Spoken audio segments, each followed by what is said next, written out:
नमस्कार, आप देख रहे हैं डेली 24 भारत। मैं हूं आपके साथ अनीता शर्मा। प्रधानमंत्री नरेंद्र मोदी पोलैंड के 2 दिवसीय दौरे पर हैं। ये बीते 45 साल में भारत के किसी प्रधानमंत्री का पहला पोलैंड का दौरा है। उन्होंने यात्रा के पहले दिन नवगांव के जाम साहेब स्मारक और कोल्हापुर महाराज के स्मारक पर जाकर श्रद्धांजलि दी और बाद में भारतीय समुदाय को संबोधित किया। अपने संबोधन में पीएम मोदी ने कहा कि भारत बुद्ध की धरती है। साथियों, भारत बुद्ध की विरासत वाली धरती है।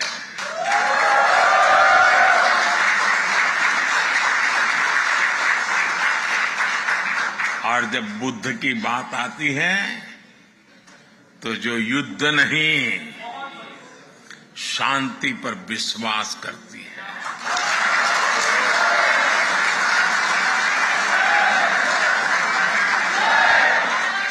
और इसलिए भारत इस रीजन में भी स्थायी शांति का एक बड़ा पैरोकार है।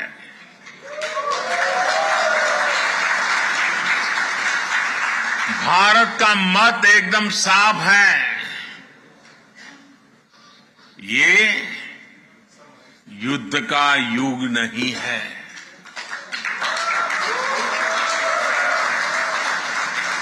ये उन चुनौतियों से निपटने के लिए एकजुट होने का समय है, जिनसे मानवता को सबसे बड़े खतरे हैं। इसलिए भारत डिप्लोमेसी और डायलॉग पर बल दे रहा है। साथियों, जिस प्रकार आपने यूक्रेन में फंसे हमारे बच्चों की मदद की, वो भी हम सभी ने देखा है।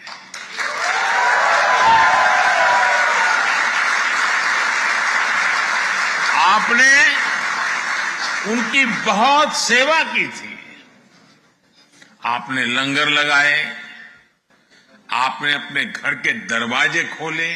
प्रधानमंत्री नरेंद्र मोदी पोलैंड में 25,000 से ज्यादा भारतीय रहते हैं। पीएम मोदी ने लोकतंत्र के विषय में बात करते हुए कहा कि भारत लोकतंत्र की जननी है।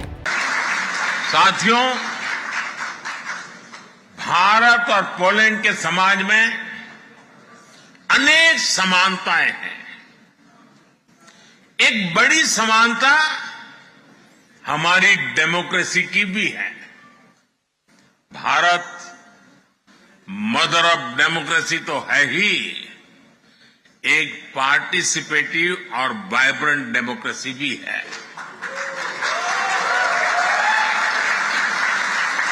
भारत के लोगों का डेमोक्रेसी पर अटूट भरोसा है।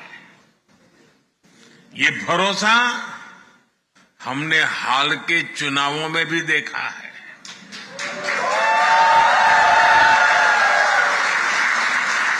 ये इतिहास के सबसे बड़े चुनाव थे। भारत और पोलैंड के संबंध ऐतिहासिक हैं। इसे ऐसे समझ सकते हैं कि जामनगर और कोल्हापुर के महाराजाओं के स्मारक पोलैंड में बने हुए हैं। महाराजा जाम साहेब दिग्विजय सिंह जी, रणजीत सिंह जी जडेजा ने दूसरे विश्व युद्ध के दौरान पोलैंड के 1000 से ज्यादा शरणार्थियों को शरण दी थी। इसमें से अधिकांश बच्चे थे। ये शरणार्थी 1942 से 1948 तक वहां रहे थे। भारत में रहे इन लोगों ने बाद में association of polls in India के नाम से एक संगठन बनाया था। ये लोग हर 2 साल पर अपने सम्मेलन करते हैं। महाराजा को याद में एक स्मारक 2014 में वॉरसेस में बनाया गया था। पोलैंड में 8 प्राइमरी और माध्यमिक स्कूलों के नाम जामनगर के महाराजा के नाम पर रखा गया है। उन्हें वहां गुड महाराजा माना जाता है। पोलैंड में संस्कृत बहुत पहले से ही पढ़ाई जा रही है। पोलिश विद्वानों ने 19वीं सदी में ही संस्कृत के ग्रंथों का पोलिश भाषा में अनुवाद किया था। दोनों देशों के संबंध को मजबूत बनाने में योग का भी बड़ा योगदान है। पोलैंड में योग का इतिहास 100 साल से अधिक पुराना है। ऐसा अनुमान है कि पोलैंड में 3 लाख से अधिक लोग योग अभ्यास करते हैं। वहाँ करीब 1000 योग सिखाने वाले केंद्र चलाते हैं, जिनमें 8000 शिक्षक योग सिखाते हैं। ऐसी तमाम देश दुनिया की बड़ी खबरों के लिए देखते रहिए डेली 24 भारत। नमस्कार।